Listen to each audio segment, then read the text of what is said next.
Guys চলে এসেছি, আজকে আমি চলে এসেছি। দেখো সকাল সকাল একেবারে টাটকা টাটকা গরুর মাংস 5 কেজি গরুর মাংস এনেছি। দেখতে পারছো তো কতগুলা গরুর মাংস আনছি গাইস। তোমরা সবসময় আমার বলো আমি নাকি অল্প অল্প রান্না করি, অল্প একটু রান্না করি। কই অল্প একটু রান্না করি? হ্যাঁ, কতখানি রান্না করি, তোমরা কি চোখে কম দেখো নাকি? তো আজকে আমি গরুর মাংসের একটা স্পেশাল বিরিয়ানি রান্না করবো। এর জন্য আমি মাংসটা কেটে ধুয়ে সবকিছু একদম দেখো মশলাপাতি সব কিছু নিয়ে চলে এসেছি। যেহেতু আমি 5 কেজি গরুর মাংস দিয়ে বিরিয়ানিটা স্পেশাল বিরিয়ানি রান্না করবো, এর জন্য কড়াইতে মানে বিশাল একটা কড়াই আমি চুলার উপরে দিয়ে দিলাম। এরপরে দিয়ে দিলাম বেশি পরিমাণে ঘি। আল্লাহ গাইস, আমি তো পেঁয়াজ কাটতেই ভুলে গেছি। দেখছেন সব মশলাপাতি আনছি কিন্তু পেঁয়াজ আমি কাটি নাই। এর জন্য পরবর্তীতে আমি পেঁয়াজ কেটে সুন্দরভাবে যে অনেকগুলো পেঁয়াজ দিয়ে দিলাম। এরপরে হচ্ছে একটু গুটাগুটি করে নিলাম সুন্দরভাবে, পেঁয়াজটা একেবারে ভেজে ভেজে নিলাম। তারপরে হচ্ছে আদা রসুন জিরা আর কি কি যেন মশলাপাতি আর কি, ওইটা মিশাইয়া সুন্দরভাবে গুটাগুটি করলাম।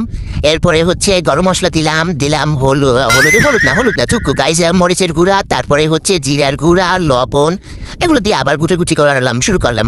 মশলাটা কিন্তু অনেকক্ষণ ধরে হচ্ছে কষাতে হবে, মানে এভাবে গুটাগুটি করতে হবে, না হলে কিন্তু যে কোনো জিনিস রান্না করলে একটু মজা লাগে না। ফাঁকে কিন্তু আমি একটু পানি দিয়ে দিয়েছি। আল্লাহ কি জোরে লাভ দিল দেখছেন গাইস। যদি এই কষানো মশলাপাতি গুলো যদি পইরা যায় তো আমি কিভাবে আজকে বিরিয়ানিটা রান্না করতাম বলেন তো? চালার পুশালার হাড়ি পাতি গুলো নিয়ে একেরে পারলাম না গাইস। কি একটা অবস্থায় যে ঝামেলায় পড়ছি আল্লাহ জানে। এই গাইসেরা তোমরা খেয়াল করছো আমি কিন্তু কথার ফাঁকে ফাঁকি হচ্ছে লেবু আর গুঁড়ো দুধ দিয়ে দিয়েছি, বুঝছো? আমার কাছে কিন্তু বিরিয়ানিতে লেবু আর গুঁড়ো দুধ দিলে অনেক বেশি ভালো লাগে।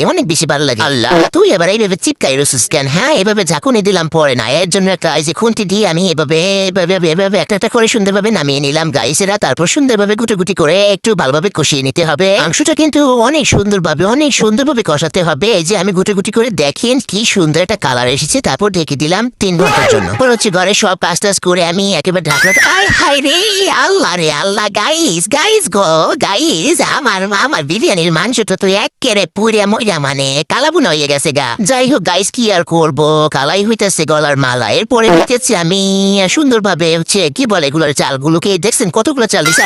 হাই রে পড়িস না রে, এমনিতেই একেবারে কালাকুলা হয়ে গেছে গা সবকিছু। তার ভিতরে আবার তুই মুষ্টা খাইস না তো হারি পাতে। চাল আর মাংসগুলোকে হচ্ছে খুব সুন্দরভাবে মিশিয়ে দিতে হবে, এভাবে গুটাগুটি করে অনেক সুন্দরভাবে হচ্ছে মিশিয়ে দিয়ে তারপরে হচ্ছে পর্যাপ্ত পরিমাণে পানি দিয়ে সুন্দরভাবে অনেকগুলো পানি দিতে হবে কিন্তু গাইস। এরপরে হচ্ছে অনেক বড় সাইজের একটা কাঁচামরিচ কিন্তু অবশ্যই দিতে হবে, না হলে কিন্তু মজা লাগবে না। তারপরে হচ্ছে এভাবে কাঁচামরিচটি একটু ওখানে চেপে তারপরে দিয়ে সামান্য পরিমাণে চিনি দিয়ে লাড়া চাড়া এই দেখেন এই সুন্দরভাবে নেড়ে নিতে হবে কিন্তু। তারপর ডেকে দিতে হবে একেবারে 45 মিনিটের জন্য। আল্লাহ আমি তো ভুলে গেছি গাইস, সুন্দরভাবে আমি তো চেক আপ করতে ভুলে গেছি যে লবণ চিনি সবকিছু ঠিক আছে কিনা। এরপর আমি চেক আপ করে নিলাম, সবকিছু একদম পারফেক্ট হয়েছে। তারপর আমি আবার হচ্ছে ঢেকে দিলাম। এরপর আমি ঘরের অন্যান্য কাজ করে আবারও ঢাকনাটা উঠাইয়া তারপরে হচ্ছে কি করলাম ও নাড়াচাড়া দিলাম।